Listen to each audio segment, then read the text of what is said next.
2019, έχοντας μια διδακτική πείρα 25 και πλέον ετών, αποφασίζω να ανοίξω στο Αγρίνιο το πρωτότυπο φροντιστήριο μαθηματικών στην Νη, καλύπτοντας έτσι ένα κενό που υπήρχε στην πόλη.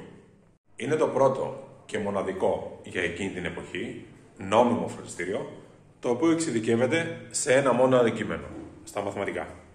Μέλημά μου τότε και παραμένει ακόμη και σήμερα, το φροντιστήριο στην Νη να μην θυμίζει απολύτως σε τίποτα τα παραδοσιακά φροντιστήρια που έχουμε όλοι στο μυαλό μας.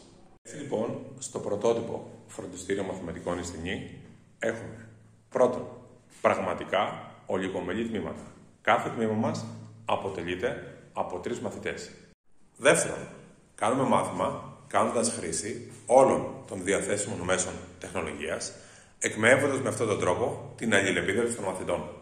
Τρίτον, έχουμε συγκεκριμένο χρονοδιάγραμμα ύλης. Κάθε χρόνο οι ύλοι σε όλες τις τάξεις ολοκληρώνονται από 25 ως 30 Μαρτίου.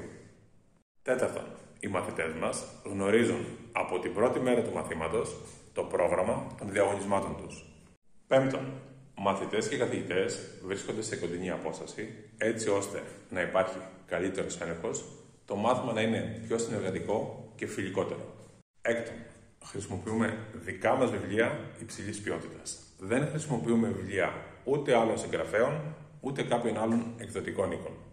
Έβδομον, έχουμε δημιουργήσει μια εικονική ηλεκτρονική τάξη, την οποία τροφοδοτούμε διαρκώς, είτε με ασκήσεις, είτε με τράπεζα θεμάτων, είτε με εκπαιδευτικά νέα, ενημερώνοντας έτσι άμεσα τους μαθητές μας. Επίσης, με αυτόν τον τρόπο έχουμε ελεγχιστοποιήσει και την περιβαλλοντική επιβάρυνση από την κατανάλωση του χαρτιού. 8. Εξοικειώνουμε πραγματικά τους μαθητές μας με τις πανελλαδικές εξετάσεις, αφού κάθε μήνα γράφουν διαγωνίσματα προσομοίωσης. 9. 2 φορές το χρόνο μας αξιολογούν οι ίδιοι οι μαθητές μας. Συμπληρώνουν ανώνυμα το κριτήριο αξιολόγησης καθηγητή, το οποίο έχει δημιουργηθεί με τη βοήθεια άλλων ειδικοτήτων αλλά και ψυχολόγων.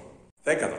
Κάθε χρόνο έχουμε επιτυχίες, τις οποίες όμως αρνούμαστε να κρεμάσουμε στα μανταλάκια των social. Έχουμε επιλέξει οι επιτυχίες να μιλάνε για εμάς και όχι εμείς για αυτές. 11. Έχουμε στενή συνεργασία και ουσιαστική επικοινωνία με τους γονείς και κηδεμόνες των παιδιών, τους οποίους και ενημερώνουμε συχνά για την πρόοδο των παιδιών τους.